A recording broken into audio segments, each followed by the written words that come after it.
It's another divestment disaster. Coming to paperback and e-readers, John Haynes, A Thorn in My Side. The man who rules the world takes on an agent from the CIA from the Black Boule in this action-packed all-new John Haynes series adventure. Pre-order your copy of John Haynes' A Thorn in My Side at Amazon.com and other online booksellers. Better get the coleslaw, y'all, cause we're having us a barbecue. Actress Jodie Turner-Smith is making claims that her ex-husband Joshua Jackson has not been paying child support to her and her child.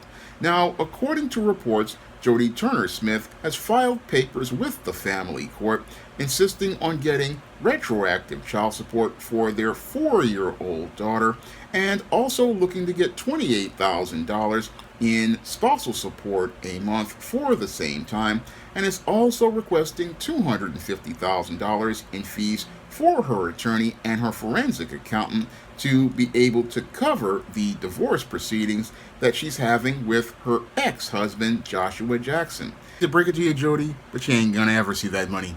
Now, Jodie Turner-Smith is really upset that her white husband, Joshua Jackson, has not maintained a promise to take care of her after they wound up filing for divorce, and she's extremely upset that Joshua Jackson isn't maintaining his word as related to the promises that he made to take care of her and her child. And sadly, I have to say to Jodie Turner-Smith, when it comes to white men, this is just how some of them operate as related to things when it comes to a divorce. And when it comes to white men who get involved with black women, a lot of these guys are not really eager to go out here and pay that money out as related to a divorce. No, they're not eager to go out here and pay that money for a divorce because they know they got the complexion for the protection as related to the institution of white supremacy. Now, when it comes to white men who get involved with black women in interracial relationships, they know they have the support of the system of white supremacy, and since they've got the support of the system of white supremacy in the courts and these institutions like family court that are basically created by white men to protect white men from black women, they know they don't have to go out here and take any sort of action. Even though they make promises, they don't really have to do that because the system of white supremacy will provide them with protection. And that's what Joshua Jackson is looking to go out here and stand behind, as Jodie Turner-Smith has been filing this claim as related to not receiving money for over a year as related to child support and spousal support from Joshua Jackson. And this basically is a shock to Jodie Turner-Smith's system, as she bought into all of the narratives of kumbaya promoted by swirlers and divestors as they told her love is colorblind.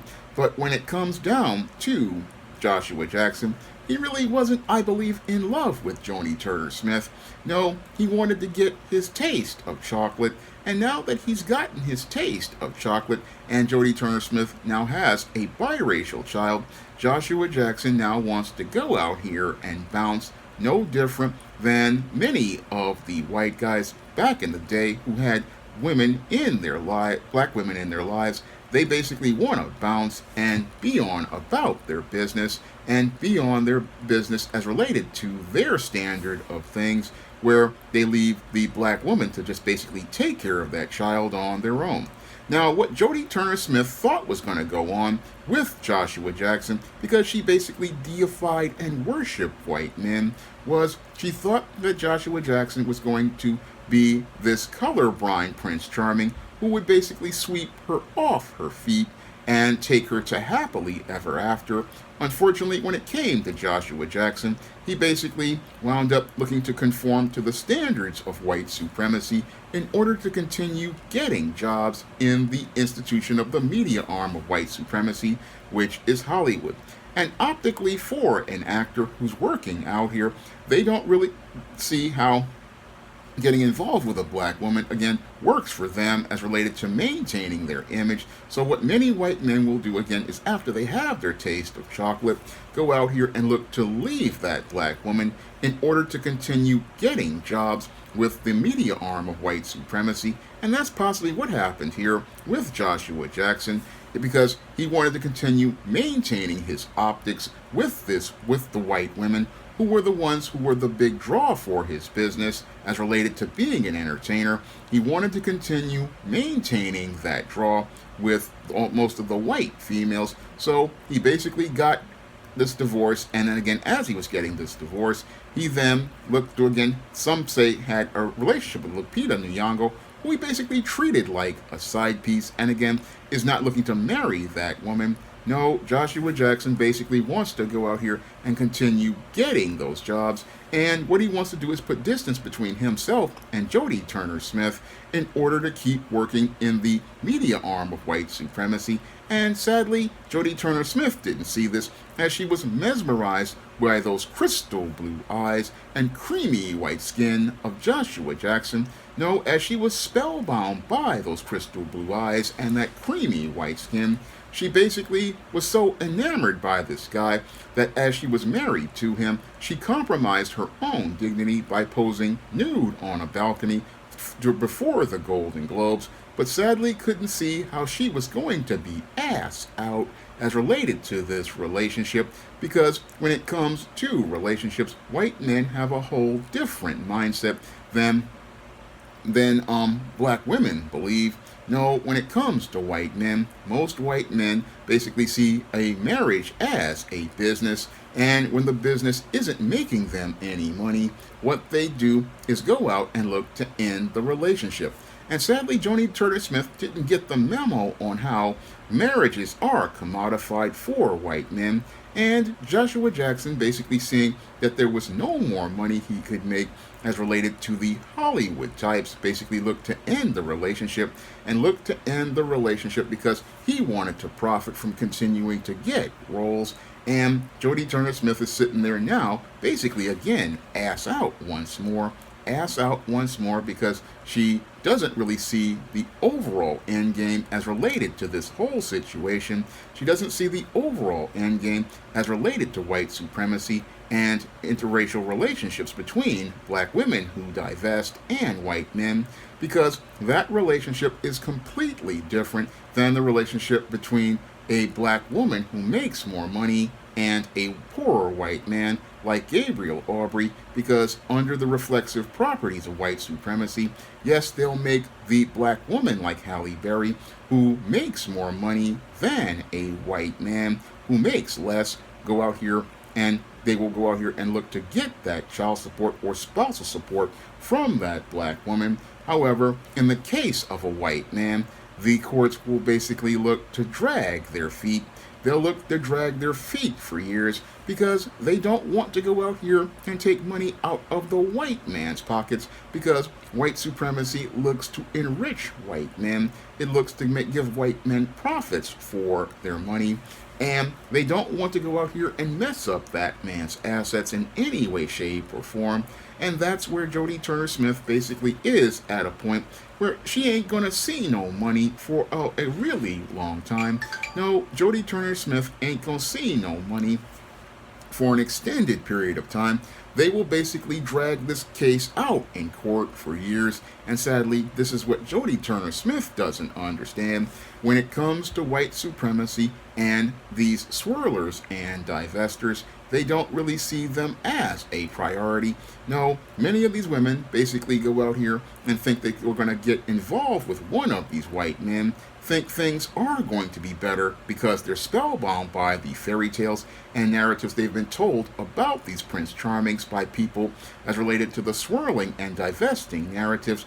But what they really don't see is that they're just getting involved with the white version of Pookie, the white version of Pookie who talks a good game, but when you look at his actions, he's no different than the Pookies from the block. The Pookies from the block who basically want to go out here and smash and dash and keep their cash. And that's what's happening here with Jodie Turner-Smith. She basically has gotten involved with this Pookie, who basically swept her off her feet with these promises of allowing her to go be a part of the great American melting pot and having colorblind love. But when it came down to his economics, he was all about white supremacy.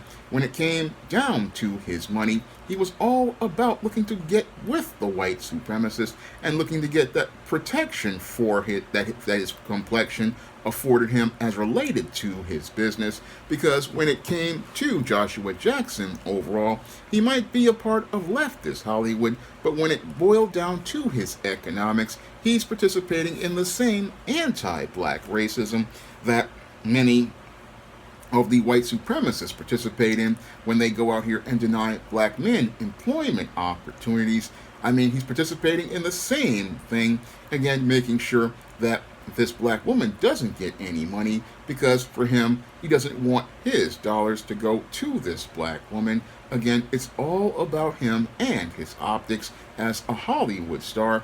He wants to continue getting that influence from white women, and because he wants to maintain getting that influence and getting that social currency with other white people, he could care less about this black woman. And that's the hard lesson that Jodie Turner-Smith is learning as related to this whole situation where she thought she was going to go to live to happily ever after. But sadly, what happened to Jodie Turner-Smith is she's another victim of a divestment disaster. Now, if you want to learn how to avoid being in a divestment disaster, you can pick up my books, Why 70% of Black Women Are Single, and The Woman Crisis on Amazon.com. And in those books, you can learn all about the paradigm of failure and the whole mindset of a feminist indoctrinated woman that leads to many women winding up on this road to a divestment disaster that basically winds up messing up their entire lives. And if you want to learn how to break out of the spellbound mindset that winds up messing up many black women, you can pick up my novel Spellbound on Amazon.com in paperback and Kindle format. You can also find Spellbound at other online booksellers like Draft the Digital, Google Play, Barnes & Noble, and big box retailers like Walmart and Target. That's all. And if you want to see me make more videos taking celebrities to the barbecue, you can drop a donation to the Patreon, the PayPal, or the Cash App by clicking the links in the description box. That's all I have to say for this video. You can comment, rate, and subscribe. Now available in paperback and e-readers, Isis, Dark Incubus. The goddess next door gets enthralled in a romantic entanglement with an evil incubus in this all-new Isis series adventure. Get your copy of Isis, Dark Incubus in paperback and e-readers today. Now available in paperback and e-readers, Esteem Horror in the Hamptons.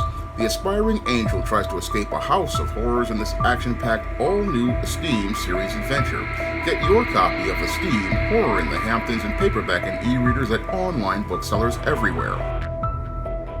Support Black-owned and Black-operated digital broadcast media. www.niceradionetwork.com.